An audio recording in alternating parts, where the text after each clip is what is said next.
Lauyoyin ɓangarorin suna ci gaba da bayyana ra'ayoyinsu kan abin da cikakken hukuncin shari'ar gwamnan Kano ya ƙunsa, wanda kotun ɗaukaka ƙara ta fitar jiya kuma suke yawo a shafukan intanet. Barista Bashir Muhammad Tudun Wuzurci na daga cikin lauyoyin jam'iyyar NNPP. Mun karɓi wannan hukunci kuma shine wannan hukunci wanda kake gani yana yawo a kafafen yada labarai. Saboda haka hukunci ne wanda yake nuna cewa Excellency Abba Kabir Yusuf shine zababben gwamnan Kano, domin an jingine wannan hukuncin da ita tribunal ɗin ta. Shine abin da muka karɓa a matsayin shine halittaccen hukuncin Court of Appeal. Ina aka kwana batun garzayawar ku zuwa kotun koli?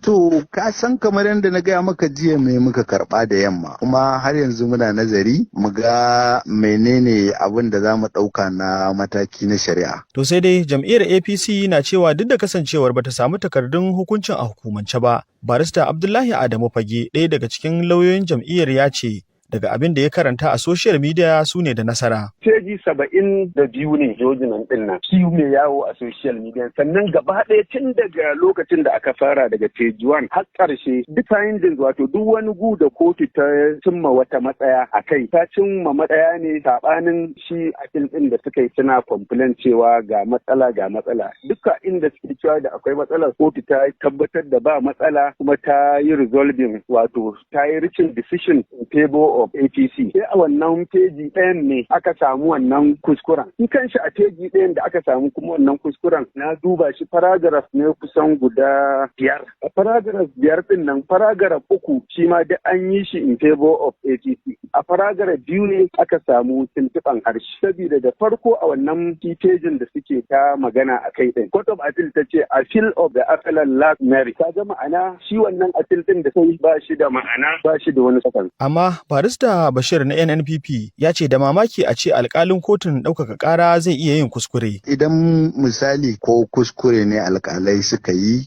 to ni ina faɗan cewa masu faɗan haka ma ya kamata kaman zai zama raini ne da shari'ar. Domin a ce alƙalin shari'ar Court of Appeal ba alƙalin majistri ba zai yi irin wannan kuskuren. Ai kaga sai mu ce to shari'a kuma ta zama inna lillahi wa inna ilaihi raji'un a Najeriya. Amma baka ga wasu za su ce za su iya yin kuskuren saboda har ma an tanadi wani sashe na dokar shari'a da yake tanadin yadda za a yi gyara idan an yi kuskure, wato slip of rule. Wannan duk wanda yake gaya maka wani slip of rule yana faɗa ne, ko dai yana faɗar ra'ayinsa ko kuma yana kare su wayanda suka yi sun yi ba daidai din ba. Ai issue na slip of rule baya applying a shari'ar zaɓe. Ita shari'ar zaɓe shari'a ce wacce take mai zaman kanta. Na tambayi barista Abdullahi lauyan APC ko me yasa suka ambaci cewa an yi kuskure a cikin wani shafin takardun? Ba sabon abu bane wannan a shari'a. Kuka ake cewa slip rule ko kuma clerical error, wanda in ka koma kotu za a iya gyarawa. In ma kuma ba a gyara shi ba, in ma wai shine hukuncin kenan. Dan aka tafi kotun ɗaukaka ƙara sun san haka ne za su gyara shi. An yi a baya, wannan ba wani sabon abu bane. Ta ranar 17 ga watan da muke ciki ne kotun ɗaukaka ƙarar